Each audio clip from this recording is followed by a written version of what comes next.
prosiectau grantiau Bach i'r pobl yn y gymuned, yn gymunedau, 11 gymunedau. Oeddwn ni'n rhoi grantiau Bach, 500 bunt, am pobl efo syniad ymateb y pandemic ac the emergency of COVID. So this was a real joy. This is a real fantastic part of the project, one of my favourite parts. Just asking for pobl yn grwpiau neu pobl yn y cymunedau efo syniad I ymateb. So we've got growing projects, we've got projects in community halls, we've got theatre, drama projects, and it was just a joy to be able to give a little bit of money to make these amazing things happen across our communities. So I'm really excited about this video, and I'm really looking forward to showing you all the amazing work that's gone out there in the communities and our beautiful wooden Werdd plaques that get to sit amongst these fantastic ideas and these really motivated, brilliant pobl hub. Mi nath Theatr Gybolfod erbyn grant gan y dref Werdd ac bwriad ni oedd I ddefnyddio'r grant yma I greu dogfen am y bobl yn y gymuned a siarad efo nhw am eu profiad nhw o'r cyfnod clo a be maen nhw wedi wneud I oroesi'r cyfnod Covid really, a be maen nhw wedi bod yn wneud, sut maen nhw wedi ffeindio fo, ac really trio ffeindio straeon positif o fewn hynna a sut maen nhw wedi ffeithio'r gymuned. Ond mi yna straeon lyflu hefyd o pobl ifanc yn clywed straeon ar y newyddion am y banc bwyd, nath wneud iddyn nhw really drist am hynny, ond wedyn mi nath nhw fynd ati I greu prosiect I hel arian a hel bwyd gan y bobl yn y pentra I roed i'r banc bwyd. Dyn ni wedi siarad efo artist lleol am sut mae hwn wedi ysbrydoli gwaith hi a wedi cael gweld sut mae wedi ffeithio hi yn greadigol. Felly mewn ffordd od iawn, mae yna pethau positif wedi dod allan ohono fo.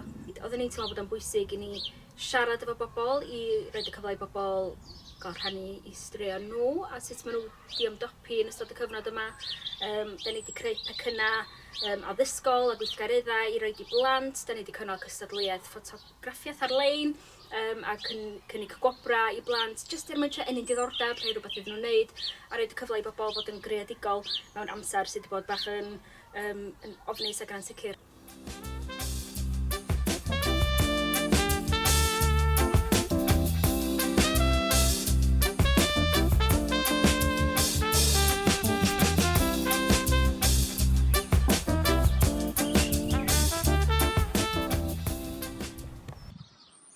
Ar ran cyngor cymuned traws, dwi hoffwn ddiolch I Hwb Cymunedol a'r dref Werdd yn Blaena am grant o 500 o bunna a fydd yn helpu ni greu twnnel efo planhigion yn tyfu drosto fo yn fama efo'r nod o gael bobl I ddod I ymgynnull yn yr awyr agored ar ôl y Covid yma.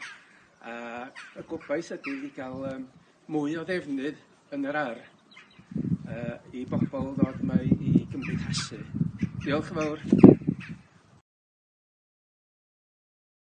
O ti'n gwybod, yn Chrysor, da ni'n gweithio reit dda fel cymuned dros y blynyddoedd. Ond yn y blwyddyn dwytha yma'n amlwg, mae pethau wedi bod yn anodd dydy, mae'n anodd I ni gyd dydy. A mae'r pres yma wedi galluogi ni I ddechrau creu gofod hardd defnyddiol. Mewn ffordd fedrwn ni ddod at ein gilydd eto mewn ffordd saff ynde, mae'n bwysig dydy, dyna beth da ni angen cysylltu fo'n gilydd dyda. Dyna beth di cymuned, pobl hefo'i gilydd yn symud pethau ymlaen. Felly beth da ni wedi benderfynu greu fan hyn ydy gael heddwch a da ni'n wedi gael lle I bod ni'n gallu eistedd rhwng tân tu allan. Gyd o social distance yn y llall, ond bod ni hefo'n gilydd yn creu storïau newydd lle da ni eisiau mynd fel cymuned, sut da ni'n symud ymlaen, sut da ni'n cefnogi yn gilydd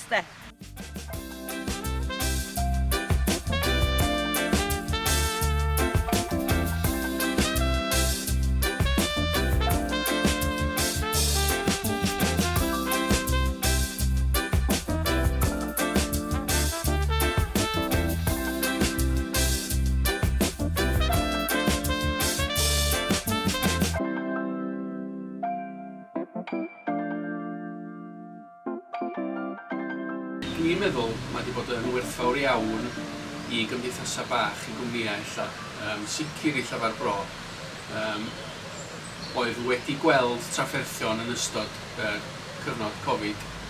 Ac felly mi oedd o yn help mawr iddyn ni gario ymlaen. Ac mi nath o ganiatáu iddyn ni fedru cyhoeddi erbyn diwedd y flwyddyn, erbyn i ni ddod yn ôl i gyhoeddi'n bapur.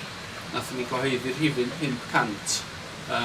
Ac oedd yr ymdrech cymunedol o gwmpas yr rhifin yna yn wych rhwng Hwb Cymunedol, Dref Werdd, Cwmni Bro, Criw Llafar Bro, gwirfoddolwyr ac unigolion oedd o yn dangos mor werthfawr ydy yr ysbryd cymunedol yn Stiniog. So, with the grants, I think that the grants have really helped fund community projects that can really bring the community together as we come out of this pandemic. So a lot of them are about shared social space where we can come together fel grŵp mawr, a neud y pethau mwy mawr efo gilydd.